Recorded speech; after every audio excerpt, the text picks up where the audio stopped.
tal? Gracias a todos ustedes por sintonizarnos. Gracias, don José Santos, por acompañarnos en esta emisión de En Confianza con Alejandra Santos. Yo sé que en estas últimas fechas, con respecto a la Revolución Mexicana, porque estamos festejando el centenario, le han estado hablando varios periodistas de varios medios de comunicación para que usted hable de sus tíos Pedro Antonio Santos Rivera o Pedro Antonio de los Santos Rivera y Samuel Santos Rivera. ¿Es así? Sí, sí me han estado hablando con motivo de la celebración del 95 aniversario de la Batalla del Ébano, en la que fue parte activa el general Samuel M. Santos.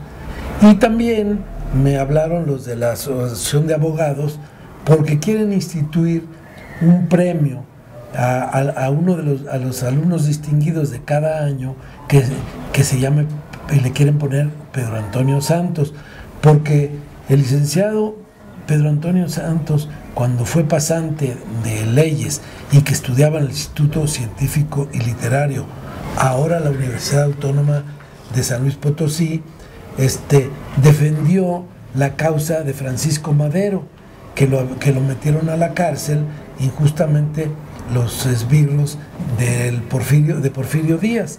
Entonces, ellos pensaron que era emblemática la persona de Pedro Antonio de los Santos, Pedro Antonio Santos, y por eso me llamaron. Se van a dar un premio, un diploma y una medalla conmemorativa. Entonces, debido a eso, yo no me quise quedar atrás y yo también quise invitarlo a hacer esta entrevista para que nos hable usted de sus tíos, que son Pedro Antonio Santos Rivera, Samuel Santos Rivera, porque ellos fueron precursores y fueron activistas de la Revolución Mexicana, ¿verdad? Vamos a empezar desde el principio. Ellos dos eran hermanos y fueron originarios de la Huasteca Potosina, específicamente de Tampamolón, Corona. Ellos nacieron en el rancho Santa Ana, que era parte del condueñazgo de Tantuité, que compartían toda la familia Santos. Y ese rancho está en el municipio de Tampamolón. En Tampamolón. Ahí es donde ellos empiezan a oír en su familia estas ideas liberales. Pero platíquenos primero, usted convivió con él. Bueno, con Pedro Antonio no, porque él se muere joven y vamos a hablar de eso después. Pero usted sí llega a convivir con Samuel. Sí, cómo no. Sí. Y entonces usted tuvo trato directo con ellos. ¿Cómo era? O por lo que le contaban sus tíos, su mamá, su papá, ¿cómo era esa familia? Bueno, la familia en general era una familia muy unida, siempre unidos por los intereses personales, por las ideas políticas y por la lucha constante que tenían que estar desarrollando para sobrevivir y para conservar y para sobrevivir y para conservar sus propiedades, porque había muchos intereses y muchas familias y en ese entonces el gobierno no había mucha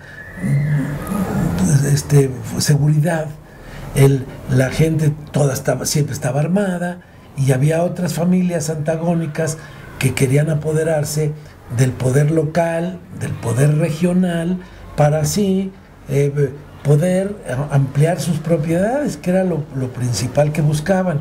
Entonces, esta familia Santos, que eran 5 varones y 2 mujeres, de nada más los hijos de don Pedro Antonio, mi abuelo, y entonces tenían que estar en pie de lucha, siempre estaban en pie de lucha, siempre estaban armados, siempre estaban en alerta, siempre tenían caballos ensillados en el corral de la casa para cualquier emergencia, y eso los unía muchísimo, y siempre se aglutinaban al líder, al que en el momento fuera el líder. Primero el líder pues era el abuelo, Pedro Antonio Santos, papá viejo, sí. Pedro Antonio Santos Santos. Sí, Pedro Antonio Santos Santos, porque del que estamos hablando, el mártir de la revolución, es Pedro Antonio Santos Rivera. Exactamente. Sí, hermano de mi madre. Sí. Bueno, entonces, retomando, primero se aglutinaban en torno al líder, y esta hermandad o esta lealtad hacia la familia significaba supervivencia para ellos. Ellos tenían esta propiedad en la Huasteca donde eran ganaderos, eran agricultores, tenían esta extensión de tierra y ellos se dedicaban a eso. Sin embargo, tenían injerencia en la política. Sí, ellos tenían injerencia en la política y pretendían con eso conservar sus propiedades, sí, y la vida, ¿verdad?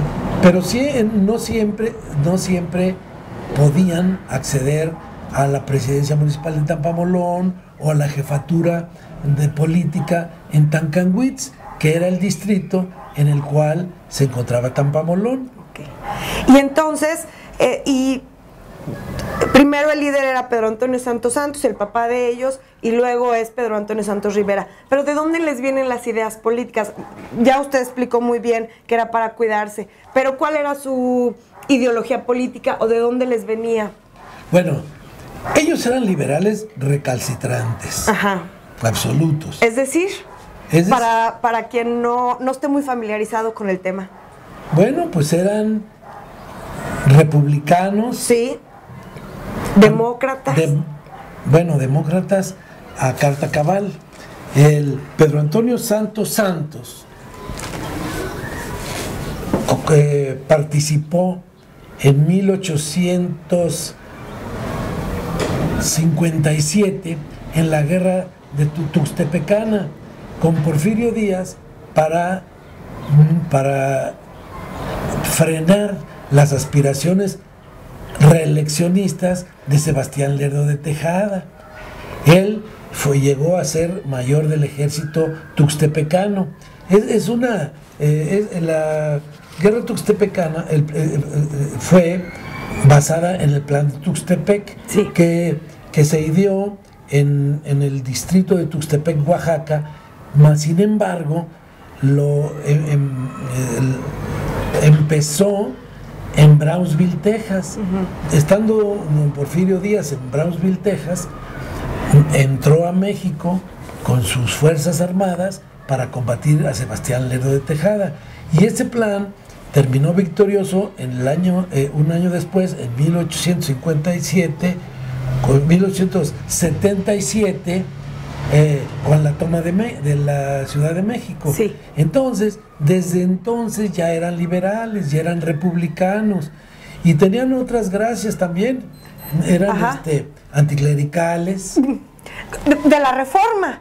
Bueno, absolutamente convencidos de las ideas de la Reforma. Sí, bueno, el paso más grande en la historia de México, el paso más, el que dio más, el que hizo a este país fue las leyes de reforma. Sí. Y las leyes de reforma fueron la puntilla al partido conservador que preconizaba los privilegios del clero, los privilegios de la nobleza, los privilegios del ejército, etcétera. En detrimento de todos los ciudadanos, desde luego. De la ciudadanía, del pueblo, de las garantías individuales.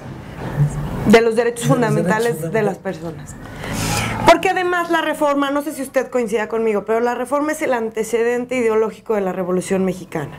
Entonces, en esta familia, desde que ellos nacieron, seguramente empezaron a oír las ideas de la Reforma, las ideas anticlericales, las ideas de justicia, las ideas de igualdad, las ideas de equidad, de democracia. Bueno, aunque la familia era de Tampamolón, y Tampamolón era un pueblo muy chiquito, y que estaba refundido en la selva huasteca, sí, que era pues casi inaccesible. No había caminos, los pocos caminos que había eran los caminos reales, que como llovía muchísimo no se podía transitar bien. A pesar de estar allí, era gente culta, era gente que estudiaba, era gente que había leído los principios de la Revolución Francesa. Y además, hay que recordar que en 1907 les echaron 15 años a los obreros de Cananea, sí, porque quisieron organizarse y pidieron la igualdad de salarios y la igualdad de trato con los obreros norteamericanos que ganaban el doble y ellos la mitad, y trabajaban los jóvenes desde la adolescencia. Desde chiquitos. Y luego el año siguiente, en Río Blanco, fusilaron a 200 obreros por las mismas razones, por querer organizarse en un sindicato y por querer abolir las 12 horas de trabajo, los trabajos de los adolescentes, las tiendas de raya, y todo eso lo sabían. Y los indignó. Lo sabían los santos, estaban indignadísimos. Ellos eran una familia que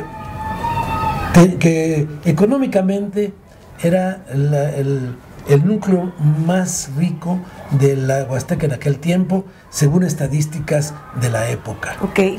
Entonces no tenían problemas de dinero, no tenían problemas de posición, porque su injerencia en la política les había permitido ser en varias ocasiones a Pedro Antonio Grande, presidente municipal de Tampamolón, y jefe, y a su hermano, don Rafael Ignacio Santos, que también era mi abuelo, la jefatura política de Tancanwitz. De manera que pues ellos tenían una posición privilegiada. Sin embargo, les molestaba, les indignaba la desigualdad y lucharon por ella.